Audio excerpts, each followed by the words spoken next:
So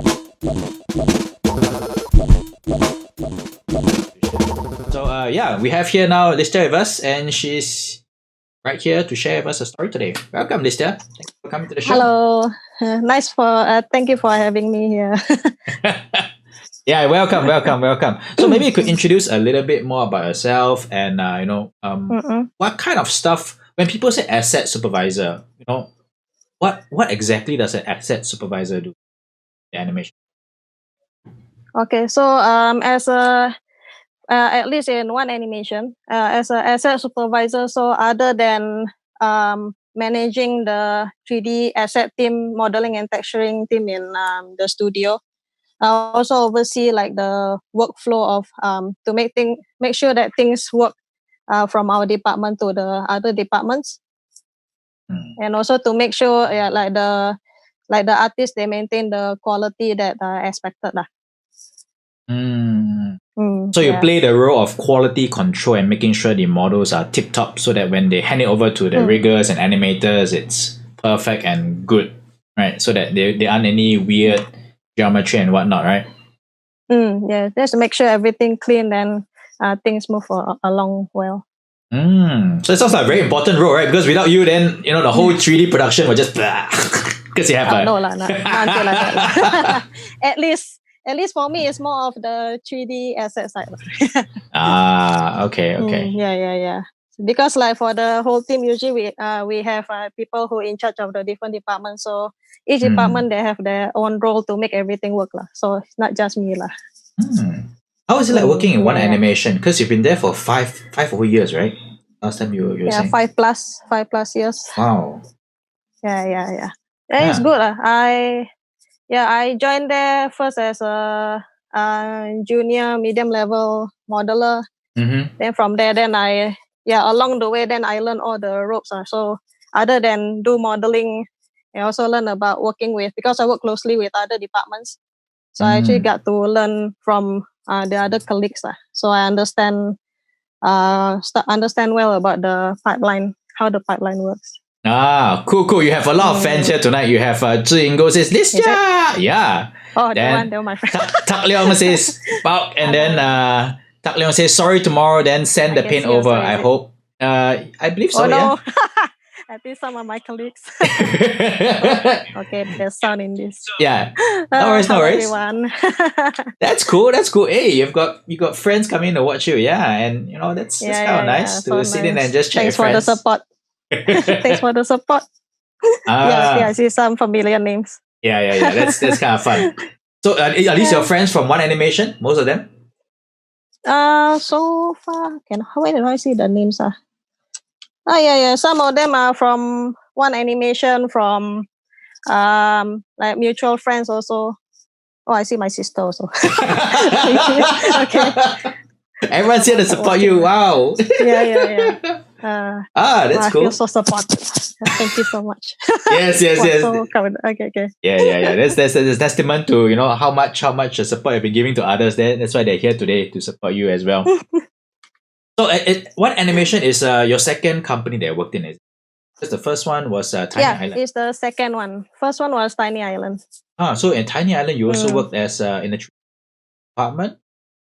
Yeah, I started from the beginning. I started out as modeling artist. Last time when I started, I did both modeling and texturing. Yeah. How was it like the transition from a 3D modeler to right now being a supervisor? Because it's different, right? Yeah. How's the experience like? Yeah, what's the difference like for those of us? Some of us are like young artists and they have no idea what is it like to be a supervisor. So what's the change like? And what are some of the things that you experience differently as a asset supervisor? Okay, so modeling wise, well, since I'm a supervisor, I hardly do modeling. Yeah, which is expected because mostly so it's a different kind of responsibility So and although previously I do work on more than one project at the same time, so that's one thing that actually sort of in a way prepared me to handle even more things now So actually the transition not that like suddenly it's a complete big change. Mm. It's just something like job scope a bit wider, Mm. and then also and a different way of seeing things also lah. Oh, how like, different? Like when we do, no, so need to consider more things like how like things that our department do, what is needed for other departments and stuff. Yeah, so need to look further from like beyond what we do lah, which is also what I try to teach to my team lah. So you're teaching them to see the bigger picture lah. Like everything we do is just part of a pipeline. Yeah. Okay. Yeah, so just to consider further. So I think that's the main thing. Yeah, it's a different kind of responsibilities. Do you miss the nitty-gritty modeling part though? The building of model? Yeah, quite. Yeah, since that's what I like to do. Although I still get to do a bit. Yeah, I still get to do a bit, but not as much as last time lah, definitely. Yeah, but I definitely miss doing more modeling. Okay. So cool. I think it's very, I mean, at least in Singapore, maybe it's some different elsewhere. But usually when it comes to asset supervisors, it's really much dominated by guys, right? So you're one of the females that I rarely meet lah, in the industry. So I'm just curious, like, what got you to be interested in 3D modeling? Because the female artists or designers that I know, they're mainly interested in, say, character design, environment design. Rarely do I hear someone who is interested in 3D modeling. Yeah, not sure whether it may not be a gender thing, but for me personally, from a long time ago, I like to build stuff. So I like to, build like example last time I like to do model kits or even crafting. So I think the base of why I choose modeling out of the other what's the name? Disciplines is that's one of the main reasons is to build stuff. What kind of stuff do you build as a kid? I'm interested to know. I mean, any cool examples that you have, like when I was a kid actually when I was a kid actually I did start mostly drawing for building. I think I did play with like Lego, and then at a certain older age, then I got to play with modeling kit like Gundam and stuff. Oh, you play with Gundam? Oh, that's cool. Yeah, so I like to construct things. Even like those DIY kits, those packets. I think last time I even remember like I got when I was small, there's a spoil calculator. I actually open up to see what's inside. So you're the kind who likes to take things apart and see what makes them work, right? Yeah. It's interesting to see things. Yeah, I also like to see those. Nowadays, you see a lot of people share videos of behind the scenes of in factory how they make how they make cheese or whatever. That one usually interests me lah. Yeah. Yeah, those are kind of cool. I think those like there's one that I saw how they make pencils. I think that's just very hypnotizing. I saw that one. Yeah, the color pencil. That one very nice. It's like kind of cool, right? It's like you never think like the whole process of making one pencil is so tedious. But okay, that is interesting. Yeah. So you like to see and know how things work, and you like to build them out in your own fashion, yeah. Are there any like games or like any particular cartoons that got you like to be interested in this kind of thing, or got you to notice that hey, I'm interested in something creative? Any favorite cartoons or toys or anything? Cartoons, no, last time like from young, like many kids I watch a lot of cartoons. Even though I don't know English also, but I at least remember the song whenever lah. So Saturday morning, is it? Saturday morning cartoons, Yeah. I think like last time when I was drawing, I was first like influenced by Sailor Moon. Oh wow! So I was into anime. Yeah, I started like anime route. Then eventually, as I grew up, then I see. Then I play games. Games are from 2D, then become that 3D games. Oh, what games? Eventually, What games do you play? Games. I think my favorite one would be the Legend of Zelda games. Oh, the Zelda games. Okay. Yeah. Although I didn't play the very first one. I think I played. It was I think Ocarina of Time was the first one I played. It was okay. the Nintendo 64 one. Yeah. Nintendo 64. So yeah. But I think that's like one of the games that I keep when the new series come. After that, then when the new series come out, I try to play lah. Oh, very Then cool. other than that, then I also then you watch a lot of those 3D animated movies, those effects movies also. So I think all those that draw me into the industry lah. But did you know back then that at the age when you're like maybe 12 or whatnot, do you think that you ever be working on an animated series back then? Or did you think that hey, this is something I want to do? You know, I don't know how I'm gonna get there, but I'm gonna find a way to get into this to do this cool stuff. Last time I didn't really specifically think like, I want to do animation, I want to do movies. So it's more of like, I want to try to make those things that make people enjoy, that make people happy. So like example, like the TV shows and stuff lah. So I think back then I didn't really immediately figure out that I want to go into animation. Okay. So it's just along the way because I like to explore things. Yes. So eventually after like during my journey, then I ended up doing animation. That's interesting though. Like because from what you shared with me the last time, you came into Singapore at what age did you came into Singapore? You came in at quite young, right? Yeah. Yeah. Was it secondary school or was it primary school? Yeah, secondary school. Yeah, I came here secondary one. We came here so 13 I came here 13, 14. I actually came here. I have to repeat because in back in Indonesia the academic year they count from the middle of the year. So there was a bit off. Then when I moved here, then I was advised that maybe I should start from Sec 1 again so that I can also catch up with the language and stuff lah. Oh, okay. Yeah. So how was it so for I you? moved here then.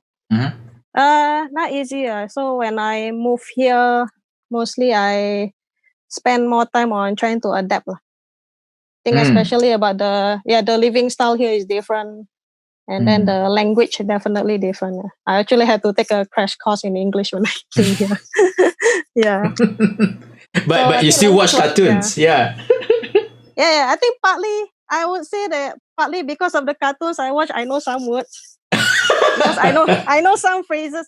Although I don't really completely understand English, but I think some of the influence actually stay with me lah. So probably that's what. And songs also, not just cartoons. Oh, songs! Yeah. The 90s, those were good songs. They were out there. So language was one of the big things that I tried to adapt with. Were you doing art in secondary school? Secondary school, I was in the science stream actually, but we do have art subjects. Yeah. Oh, but you didn't take it as a O level or A level. No. Oh, okay. Yeah.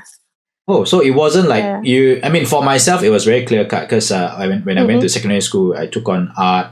Then when I went to A levels, I took on art again. And I think that when I was about 13, there was this cartoon that I watched that made me just realize that hey, wow, someone could do that on TV, and that's very cool. I want to play a part in that. I don't know how, I don't know what.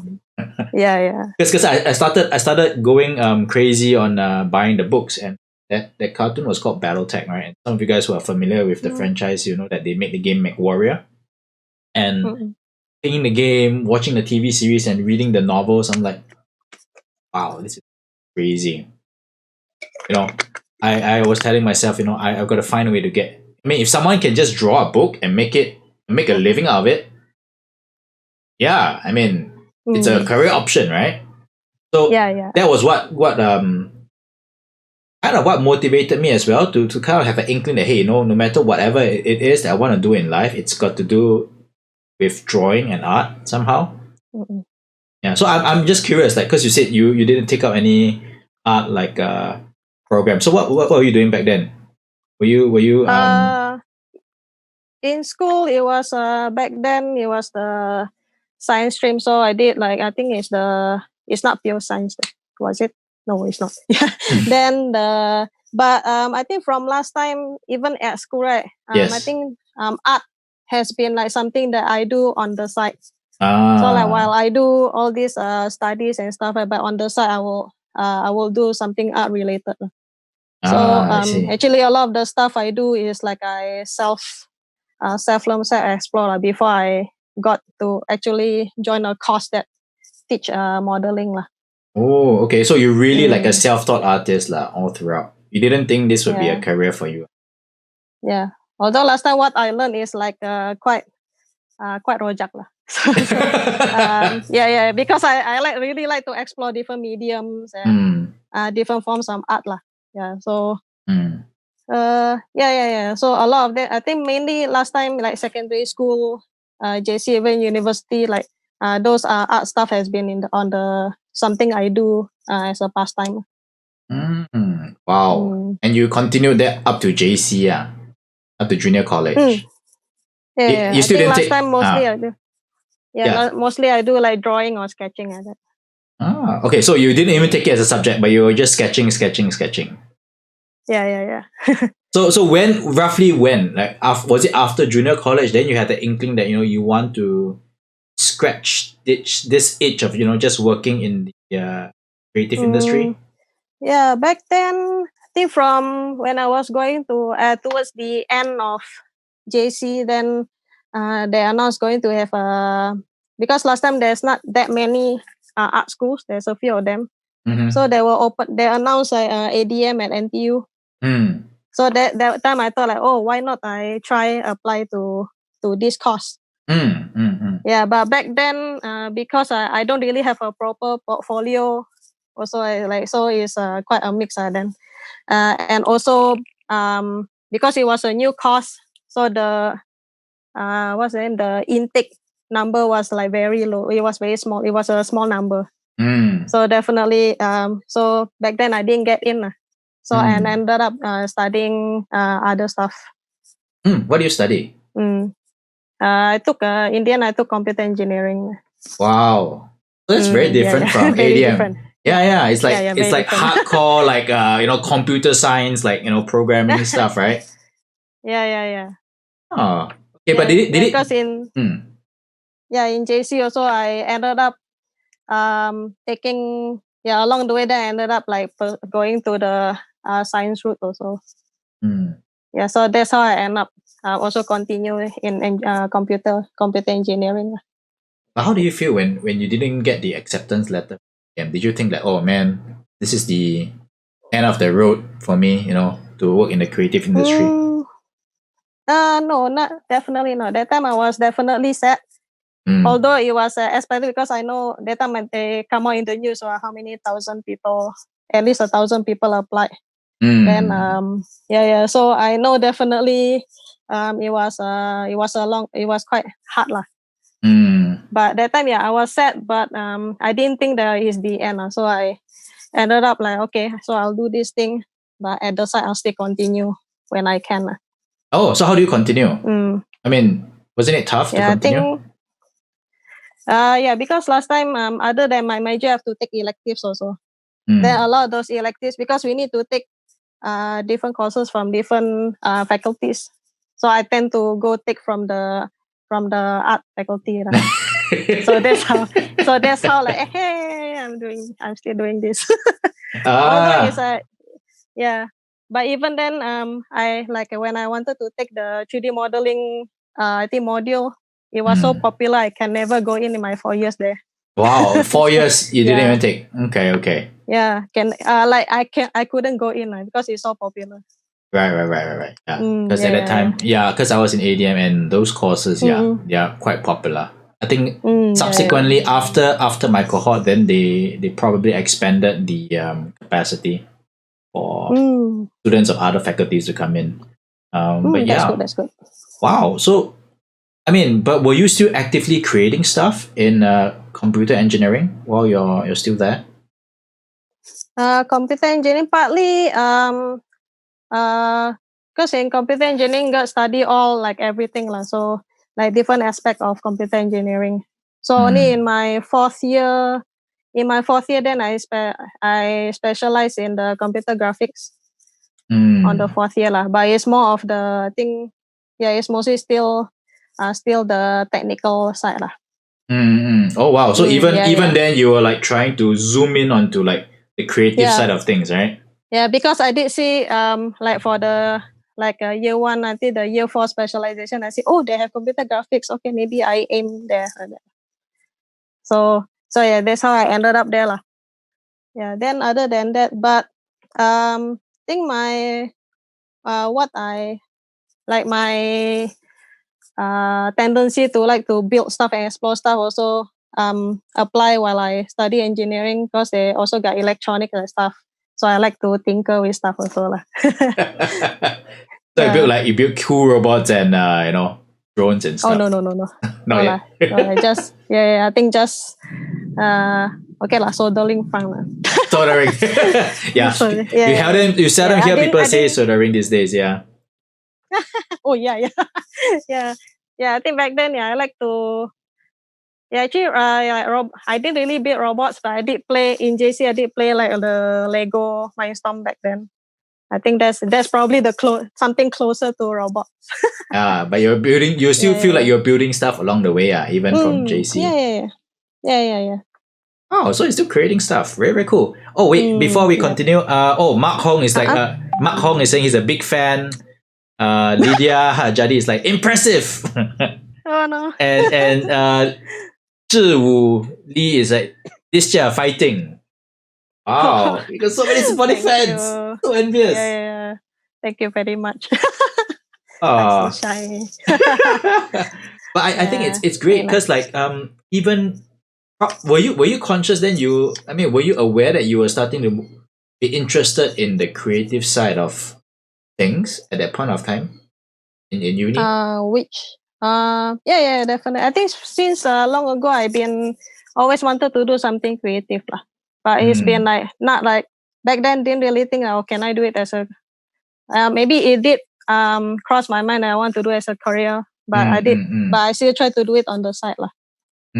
So you're gradually shifting more and more already lah towards the creative side. I think as years go by, then I start to be more clear that I really want to do this. Wow. Amazing. Then after uni, you took a big step, right? And you went to was it CG Prodigy to? Yeah. So after I graduated, then I wanted to like actually learn how to do the actual modeling. Now back then I haven't really decided there is particularly modeling at the start actually. Oh, that time. Yeah. So back then I wanted to try that. Okay, because I got to know from another friend who was graduating also. Then she said, I actually signed up at this course. Maybe you can try check it out. So it's in animation. Yeah. So so I tried to apply, and then when I had to choose between, I was told to choose between do I want to do animation or do I want to learn modeling. Then thinking, since I like to build, I like to create stuff, then I think modeling will be suitable. So that's how I ended up in that route to start learning modeling officially. Yeah, wasn't it scary? Because you have a degree already, right? And then all of a sudden you're like, gee, I'm going to spend 1 more year taking up this program in this creative field. Aren't you worried at that time? Like, gosh, if I graduate, what's going to happen to me? Am I going to get a job, or am I going to make ends meet? Back then I think I was quite sure that I still want to, although I have the engineering background, but I still want to do like the creative side also. So that's why I thought now just so happened I was told there's this course, and then it take about 9-10 months to 1 year. Then I thought maybe I just try it out and see how. So there wasn't any expectation after I graduate I need to get a job after CG Prodigy. I did at that time before I found out that I was thinking what kind of job do I want. So there was a sort of that time I was thinking where to go next. But I did I do I still believe that I want to do something that is related. Wow. So the passion to just build and create things, just like, okay, I just got to do this, regardless of whatever the outcome is. Really, really cool. So, what happened after CG Prodigy? Did you get a job anywhere or? Yeah, I think after I finished the course, then I joined Tiny Island. After that, because from City Project is right beside Tiny Island. Then I try out. Then I try to do the test there. Then I got in, so I got to be in the project.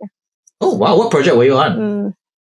The first one was the Ben 10, the feature animation. So it was the feature 3D animation show. Wow. I think that was the first show that I worked on.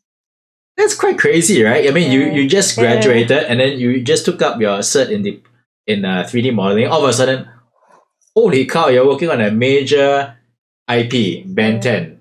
How was it like for you? Was it scary? Like, all this huge IP is being entrusted to you to model it well. How was it like? How was the experience? I was excited. I was more of excited than scared. Although they're like, I can. Maybe I want to try work on this. So I was more of excited instead of scared. Okay. Yeah. So what were you in charge of that then? time, sorry. That time I did a few of the character modeling and some of the props. Yeah. It was mostly the first few that I did was the characters. I think one is the side character and the other one is one of the villain that I modeled. Yeah. Cool. Yeah. Then there were a few other people who are also in the team. So it was quite a lot of stuff. So I joined in a bit, not really from the very beginning. Because when I joined in, some of them already started. Yeah. Okay. So what was your? So from there also learn about like working in the team and in the actual production. Okay, so that was when you had your first taste of what production is like, Yeah. How was it? How was your first taste of production? Was it like was it what you expected or was it something different? It's very interesting, very fun actually. Oh. Yeah, not sure whether I expected. I think I found it more like it to be fun. I find the process to be very fun. You find the process to be fun? So I really enjoy. Yeah, I enjoy the process. Okay.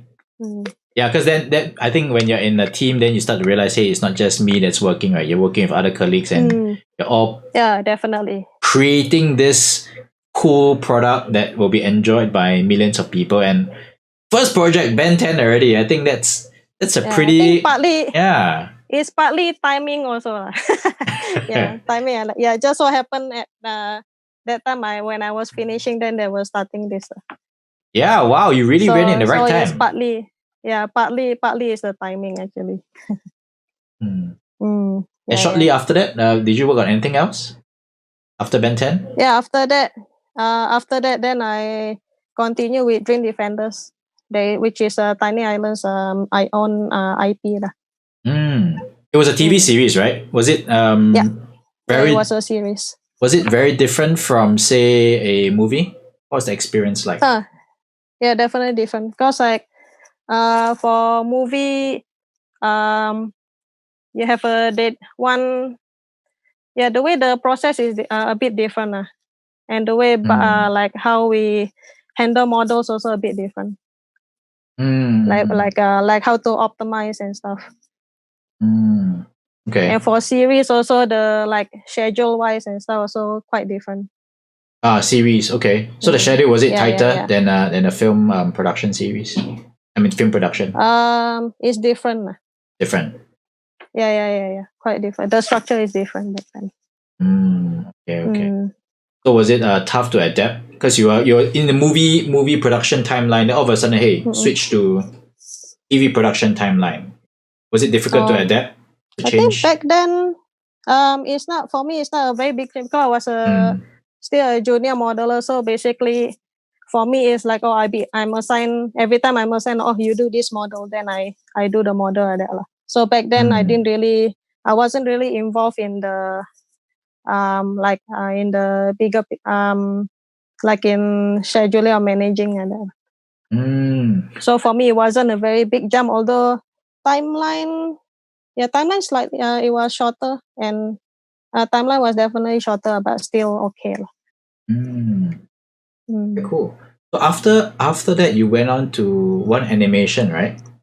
Yeah. After Tiny. So how long does it take for a junior 3D artist to train to be a asset supervisor like you are right now? Wow. That one hard to say. It's not really a fixed thing lah. So it's not. I don't think it's a fixed thing. Like for me, like I joined One Animation. Was it 2010? No, 2013. Yeah. Yeah, 2000. Yeah, for One Animation 2013, 2014. I joined as a junior modeling artist. And then I think every year then start going up. For me, it was like like slowly going up as I do more and more things. So when you say going up, I mean you are talking about your growth, or what was it that helped you to grow up? So as I go along, so like I say, when I was a junior, I was mainly assigned stuff that I do, just model, just focus on modeling and texturing. Then as I like personal growth, also professionally, I got to learn more about like the other departments, because as I work more with the animation production, then I get to interact with other departments, like from concept, and then from rigging, and then animation, storyboard, lighting. So along the way, then it's more of like it was a long process. Eventually then I get to experience everything. So I got to learn from others also. Right. So that means as you grow up in seniority in your position, you also have to learn to collaborate more with people from other departments, like the visual development artists, the animators, right? So because at the beginning you're just like, okay, you're just given tasks to do. Okay, finish this rig or finish this model. Build this prop. It's done, right? But subsequently, got to interact. Was it difficult? I mean, was it I wouldn't say difficult, but how was it? The whole difference, right? You have to interact with different people right now, right? How did it feel for you? Was it something strange, or was it something like something very different? How do you manage it? This new experience. I think for me, fortunately for me, personally, when I work with my colleagues from other departments, other than that, we are also friends lah, most of us. So it wasn't that difficult for me. Just that I spend more time talk with them, then I know. So I know what their views are, what are their expectations. Then I can understand what is needed by other departments. So for me, it was a fun process. Also talking with the other departments. Yeah, you see, like all those folks who are saying artists are like anti-social people. Actually, that's not true, right? Because we need to socialize to make things work, to make things look good. Especially you in a production, like animation production, or even movies, games, everything is a team effort. So it's very important to actually, you know how to communicate people, but also to get along with them. Then you can understand what they need. So like that kind of like. So the other thing that I learned is like human skill also. That's also something that I developed. So you're saying like human skills, like communicating and teamwork. Right. Wow. So you practice a lot of that now as a asset supervisor lah, because you got to manage a team now. So now I need to communicate even more lah. So now you have instead of the one doing the modeling, you have to kind of like mentor and take care of your team. So basically what I teach them what I actually learn, what I myself learn throughout my experience. So to let them understand like the importance of what is important when you're working in a production team. So what do you think is the most important thing for a 3D modeler? Like, especially like a junior artist, what's the most important skill set that a junior 3D modeler needs to have when they come into work with you? Okay. When I come in, for definitely you need the basic skill like the knowledge for modeling.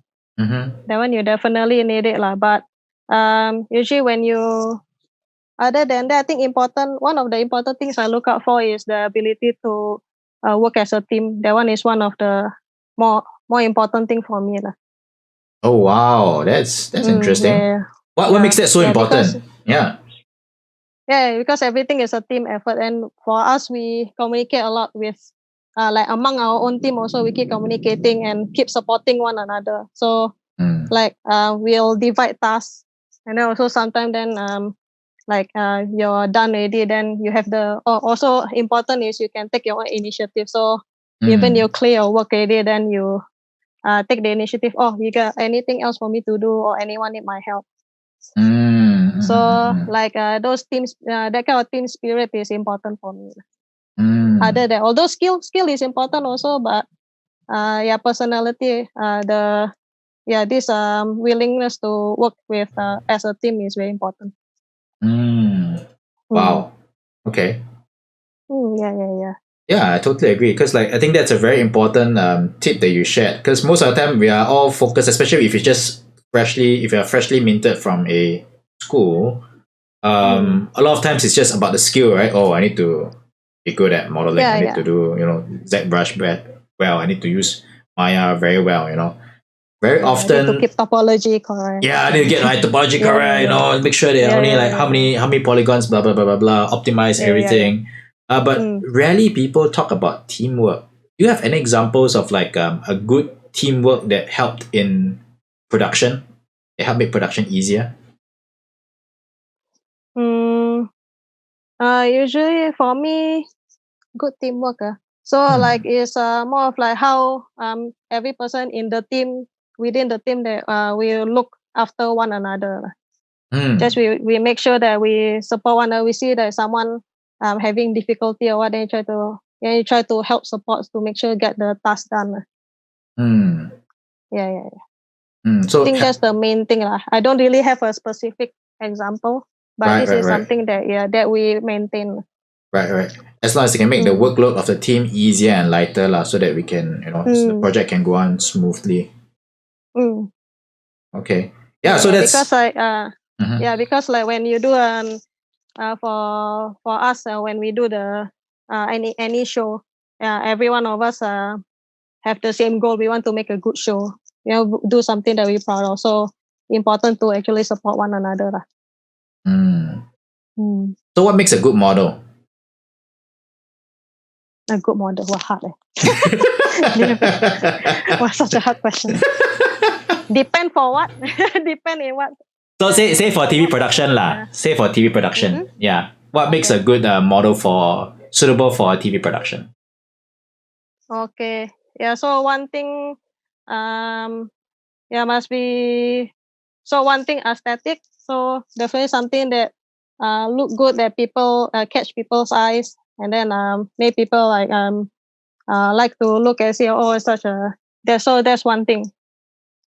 But other than aesthetics, also we need to make sure that the models are not too heavy, so there is can be used by the, and also be enough tidy enough so it can pass. If we need to pass to rigging, or we need to do rigging ourselves, is clean. And then something that a model that a rigger can work with.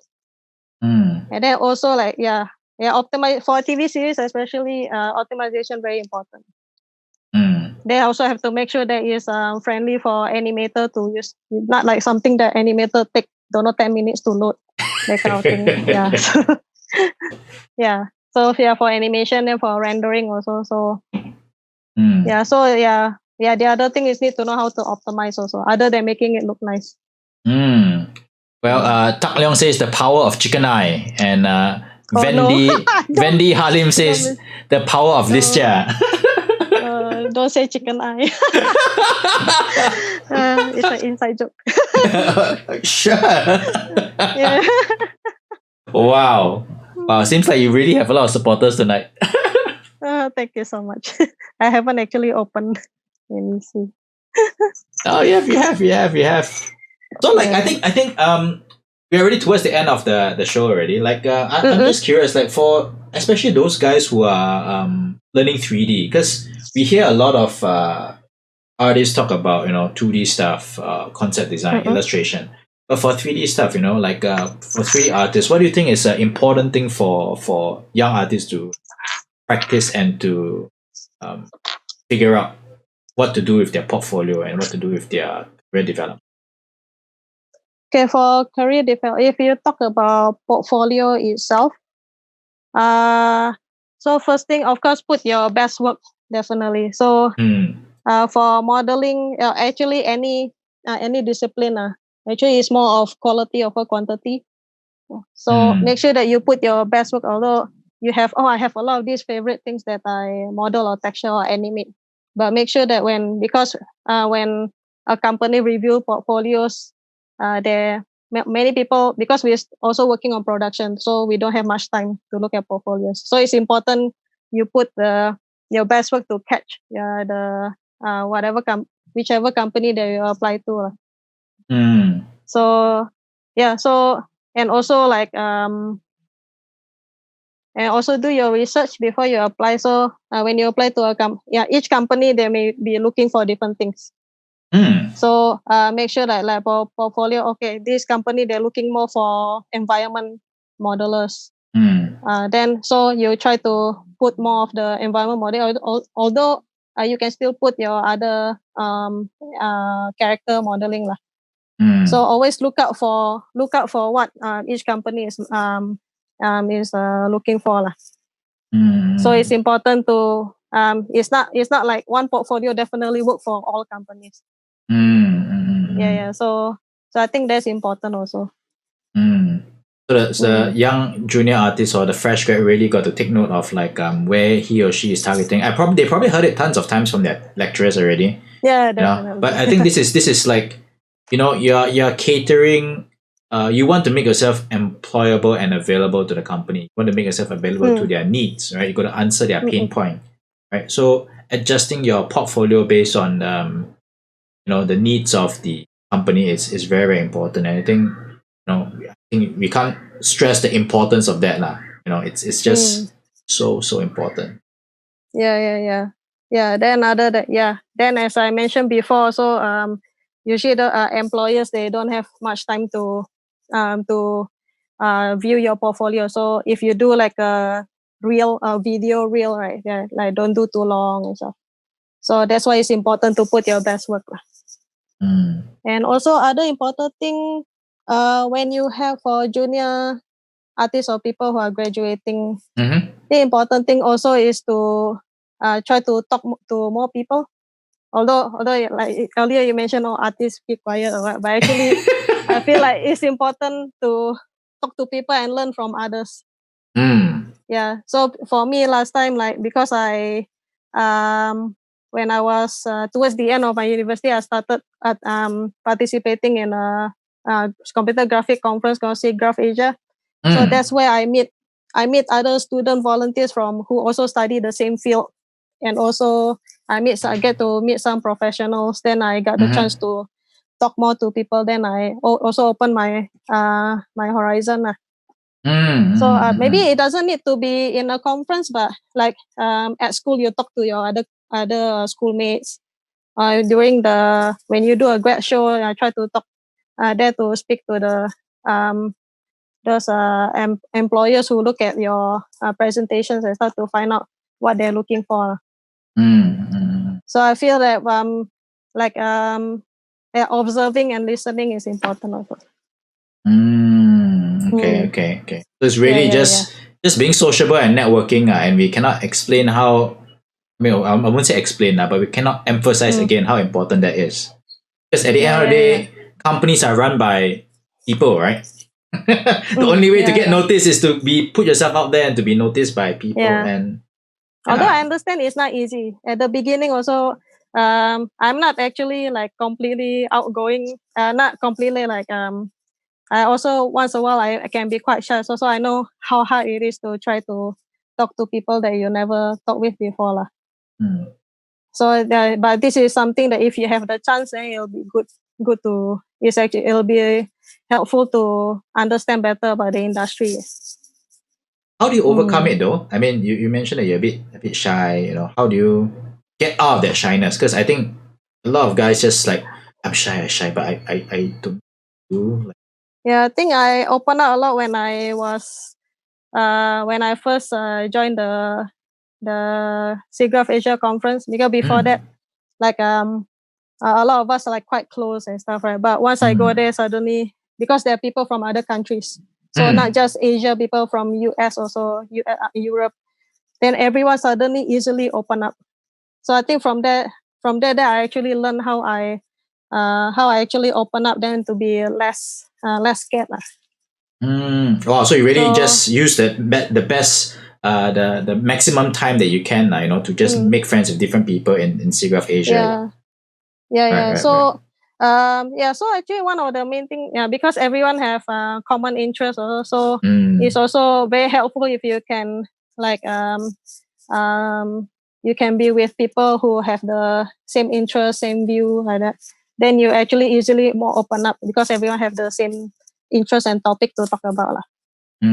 So that helps also. Okay. So all of you young junior artists out there, right? Do volunteer if you have any conventions, you know, or you know, SIGGRAPH Asia. I don't know whether this year they'll be having any, given the current circumstance. Yeah, it's still planning, but we see how lah. Yeah. Hopefully we'll still have. Yeah, or maybe it could be a webinar, right? We have no idea how things will play out. We don't know yet. Yeah, but if there are any opportunities for you to volunteer, do go and volunteer, because that's the best chance to meet like fellow peers and professionals who can leapfrog you into where you need to go to for your career development. Yeah. So any last pro tip before we end off today's session, Listya? Another pro tip, actually for two things lah. One is just even if you from the beginning you don't know what to do yet, but it's not wrong lah. So sometimes like for me, it take me time to actually figure out what I want to do. But just try to see what are the things that you enjoy. Then you try to work towards that lah. Or if you, and also when you're already got your got the position you want, you got the job you like, right? But remember that you need to keep learning lah. So all the learning actually doesn't stop there even after you graduate from school. So actually after you actually most of the stuff that you get to learn is when you go into the into your work. Because at school you learn all the, like earlier we talked about like we learn the how to build model, how to texture, how to rig, all the technical stuff. But about working with people and stuff is and how to optimize things is things that you learn as you experience more in your work lah. So the learning, even for me, I'm still learning. Always go in with a learner's mindset and just be open to new things, because technology is constantly improving. New techniques are constantly being developed, right? And oh wow, okay. So Mark Hong says teamwork makes the dream work, and yes, and I believe it's your sister, right, Lydia? Inspiring 100. So yeah, teamwork is the dream work. Yes, teamwork makes the dream work. Really, really true. And with that, we want to thank you all of you guys for sticking around. On Sunday, same time, we have one of our another legendary illustrator coming in again. Gary Chu will be giving us a talk. So if you guys are fans of Gary Chu, or if you're in general just fans of comics and mobile games, just hop on and just stick around. So with that, thank you so much for joining us, and I'll see you guys on Sunday. Thank you, Listya. Thank you, guys. Thank you so much for having me. Nice talking with you. All right. Bye, guys. Bye.